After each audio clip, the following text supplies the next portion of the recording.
Good evening and welcome to Daily News Podcast.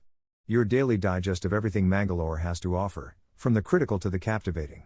Join us as we delve into today's top stories. In Udupi, a major political development, as former MLA K. Raghupathy Bhatt filed his nomination as a rebel BJP candidate for the Southwest Graduates constituency in the upcoming MLC elections.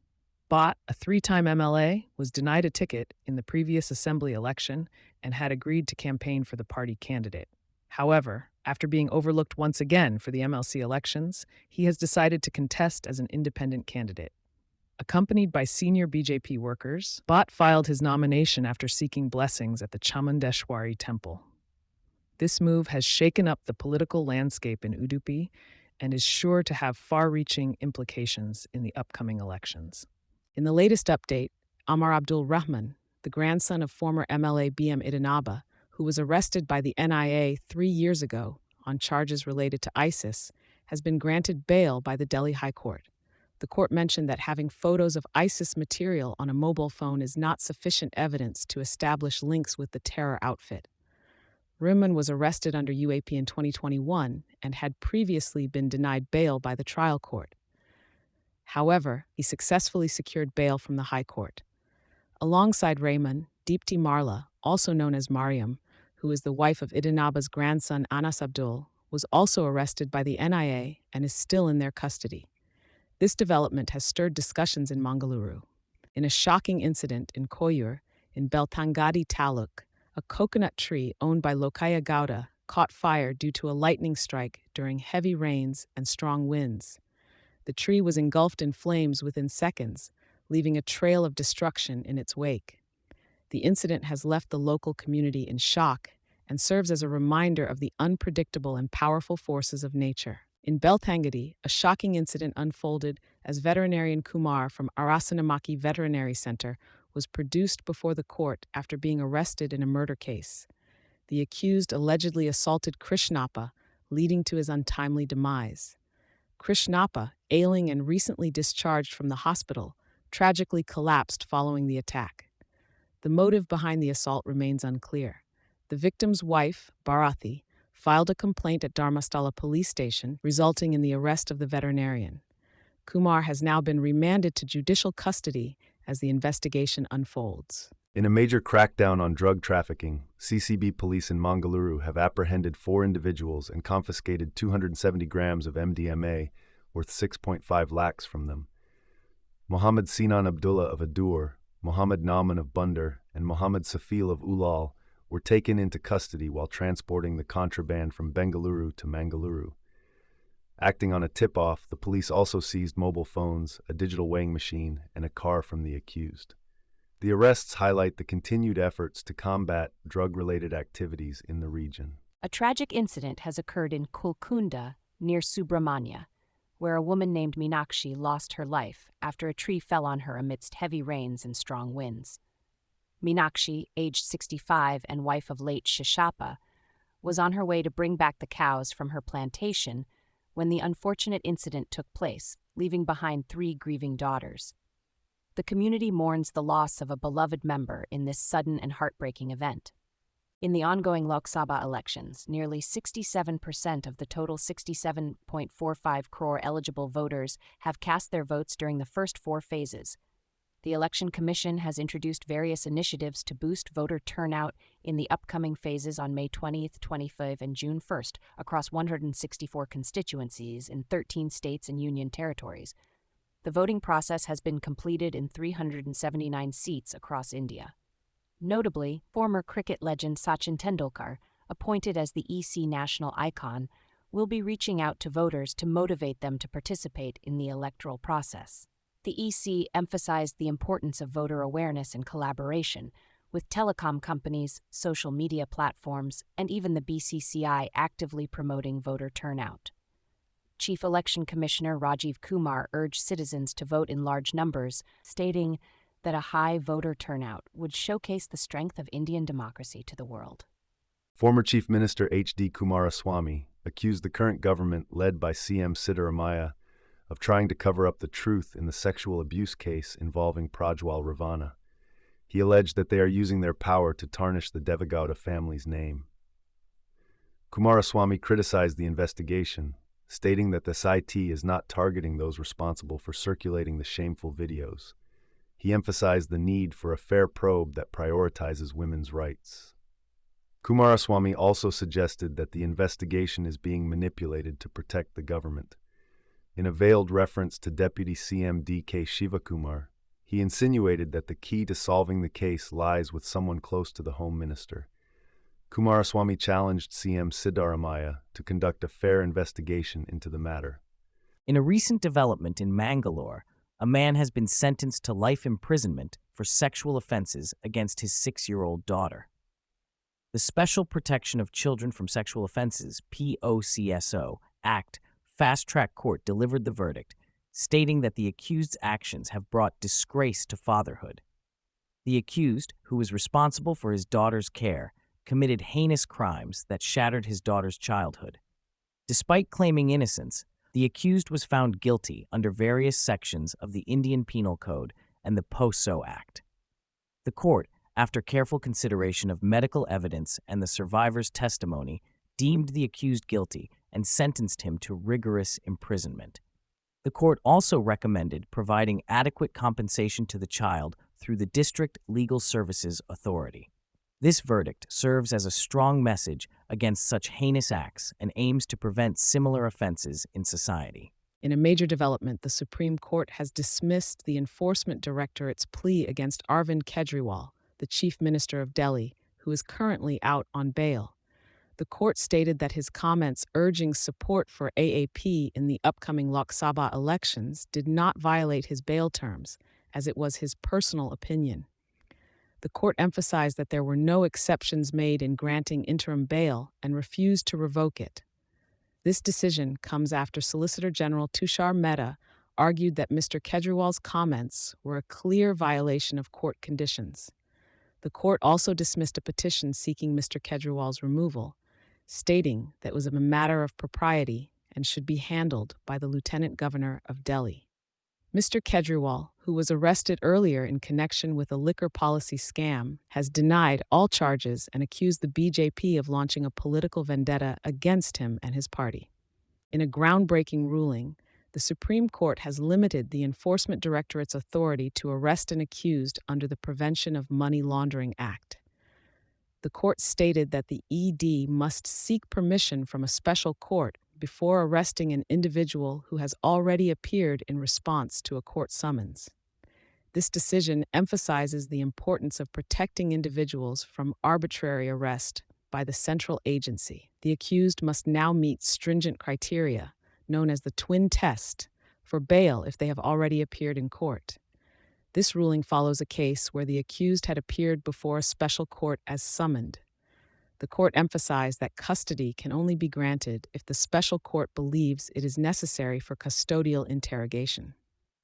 Today's ruling marks a significant development in the framework of the PMLA and comes after a previous verdict requiring the ED to provide written grounds for arrest to the accused without exception.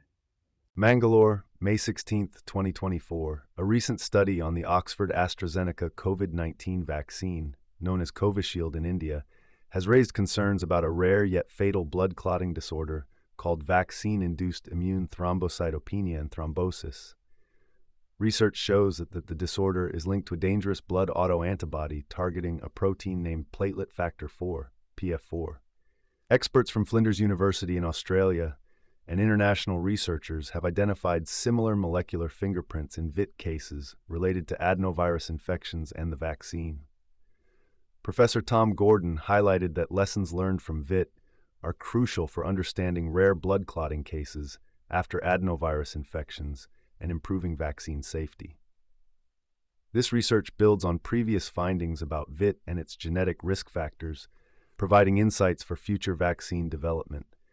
AstraZeneca, in a legal document, acknowledged the vaccine's rare potential to cause thrombotic thrombocytopenic syndrome, TTS, and has taken steps to address safety concerns, including withdrawing its marketing authorization in several global markets.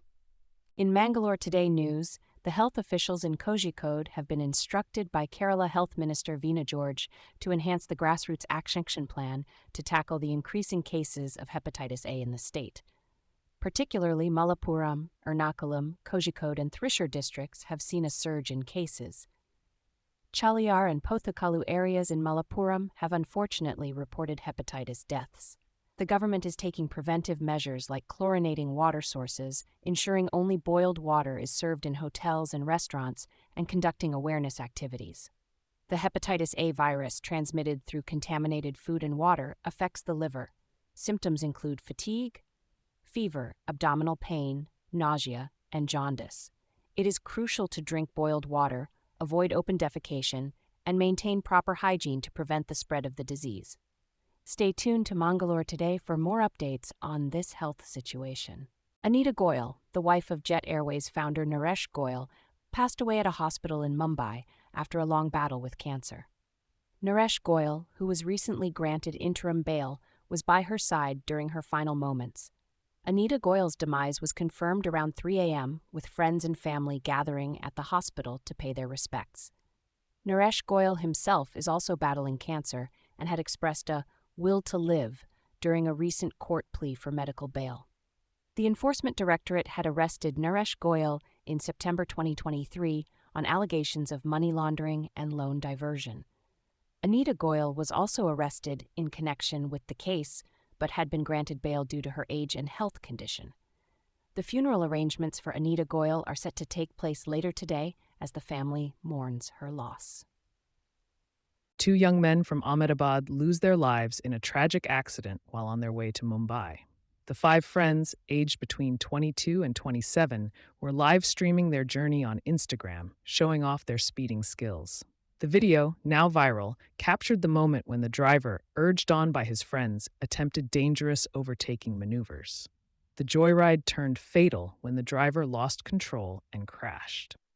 Aman Mehboobai Sheikh and Chirag Kumar K. Patel lost their lives, while 3 others are fighting for survival. The driver, Mustafa alias Shabad Khan Pathan, is facing charges for reckless driving. Let this serve as a grim reminder of the dangers of overspeeding and reckless driving. Stay safe on the roads. In a successful operation, the Indian Army thwarted an infiltration bid along the line of control in Kupwara district of Jammu and Kashmir. 2 terrorists were neutralized in the encounter that took place in the Tangdar sector. The bodies of the terrorists were found on the other side of the fence. A search operation is currently ongoing to ensure the area is free of any remaining threats. This incident follows a similar one in Uri, Baramulla district, where earlier last month the army had prevented an infiltration attempt, resulting in the death of a terrorist. The army remains vigilant to safeguard the region from such malicious activities. In cricket news, Team Scotland has unveiled their T20 team jerseys, featuring the logo of Karnataka Milk Federation's Nandini brand. The KMF recently announced their sponsorship for Scotland and Ireland in the upcoming T20 World Cup. The logo will be displayed on the leading arm of the jerseys. This move is seen as a strategic brand-building exercise by the managing director of KMF, M.K. Jagadish. The Scotland players, Matthew Cross and Chris Soule, revealed the jerseys in a virtual press conference, expressing their excitement for the tournament. The head of operations of Cricket Scotland, Paul Macari, highlighted the significance of partnering with a global brand for the team's future growth. Stay tuned for more updates as the official photographs of the jerseys are set to be released. In Mangalore Today news, the Bengaluru Suburban Railway project will witness the felling of nearly 55% of 32,572 trees. With a major chunk located in Akupet near Devanahalli, concerns arise over the impact on 17,505 eucalyptus and acacia trees due to their side effects. K-Ride's data reveals that only 13,996 trees fall within BBMP limits, while 18,576 trees are outside.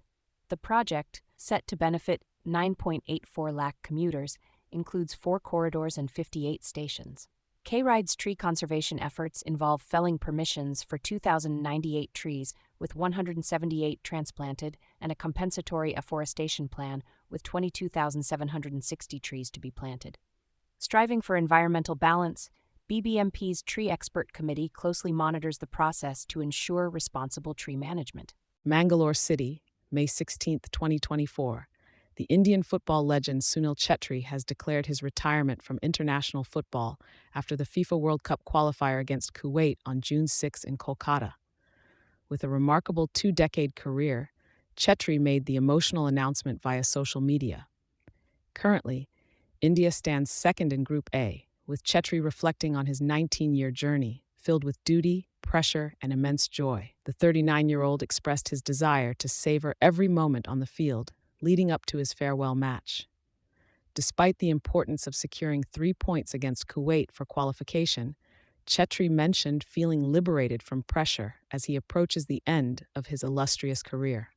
Having scored 94 goals for India, Chhetri will take leave as the highest goal scorer and most capped player in Indian football history. His legacy transcends borders, ranking third among active players in goals scored after Cristiano Ronaldo and Lionel Messi.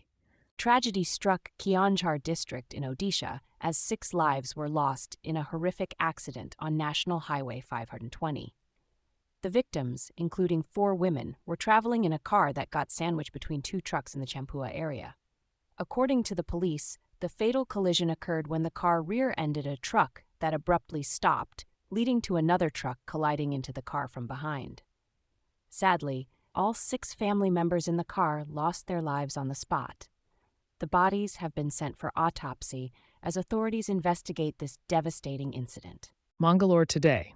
The eagerly awaited southwest monsoon is set to arrive over Kerala by May 31st, ushering in the crucial 4-month rainy season, vital for India's agriculture. IMD predicts a near-normal onset date this year, offering relief after a scorching April that saw record-breaking temperatures across the country. The monsoon's timely arrival is a boon for the farming community, with over half of India's cultivated area dependent on it. Despite El Niño conditions prevailing currently, IMD anticipates a shift to La Niña by August-September, promising abundant rainfall during the monsoon season. Additionally, the development of a positive Indian Ocean dipole, IOD, and below-normal snow cover in the northern hemisphere are expected to further enhance monsoonal rains in southern India. The monsoon's performance is closely watched as it plays a vital role in replenishing reservoirs for drinking water and electricity generation, as well as supporting kharif crop sowing during June and July. That's all from us today. We sincerely thank you for tuning in. For more details on the stories you've heard and for continuous news coverage, please visit mangaloretoday.com. Subscribing ensures you're always updated. Farewell, until our paths cross again.